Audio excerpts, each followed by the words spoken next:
Halo, perkenalkan nama saya Diska Cahaya Marani. Saya dari Prodi Manajemen Pendidikan, Fakultas Ilmu Pendidikan dengan NIM 22101244017. Di sini saya akan membahas mengenai sekolah ramah anak. Ikuti terus ya. Dadah.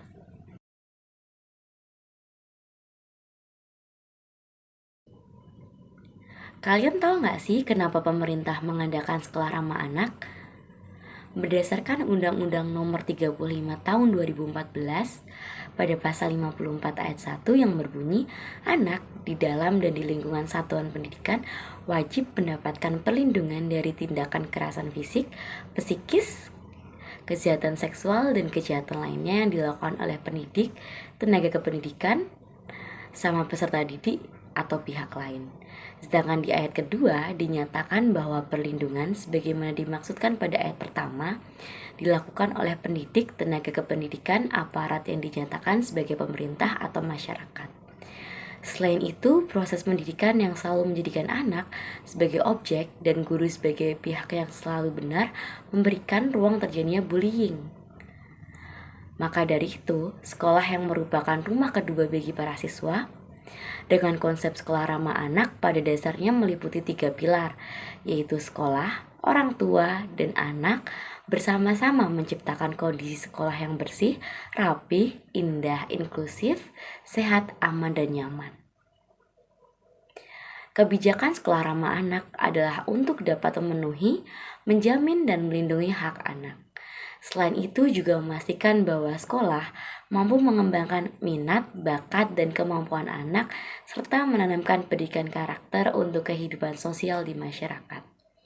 Dalam melaksanakan sekolah ramah anak, hal yang dapat dilakukan adalah dengan melibatkan anak dalam melaksanakan kegiatan yang ada di sekolah seperti sharing pendapat antara siswa dengan guru ataupun pihak sekolah.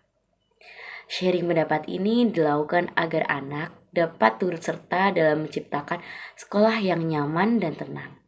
Contoh dari kegiatan sharing pendapat ini seperti seorang guru yang bertanya mengenai fasilitas sekolah apakah sudah cukup bagi para siswa atau belum.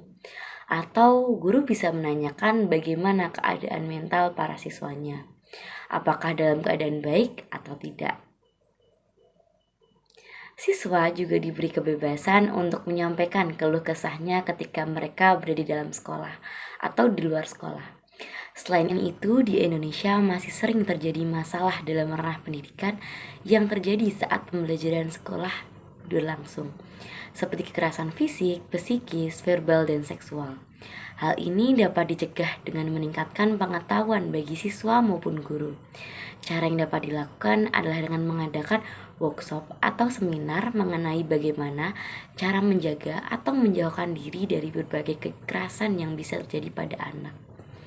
Nah, apabila sudah terjadi kekerasan fisik, psikis, verbal, dan seksual, hal yang bisa kita lakukan adalah dengan melaporkannya ke orang tua, wali kelas, bimbingan konseling, Komisi Perlindungan Anak di Indonesia, puskesmas, atau aparat setempat. Dengan terwujudnya sekolah ramah anak, maka satuan pendidikan diharapkan tidak hanya melahirkan generasi yang cerdas secara intelektual, namun juga melahirkan generasi yang cerdas secara emosional dan spiritual. Sekian pembahasan sekolah ramah anak. Selamat berjumpa kembali. Dadah.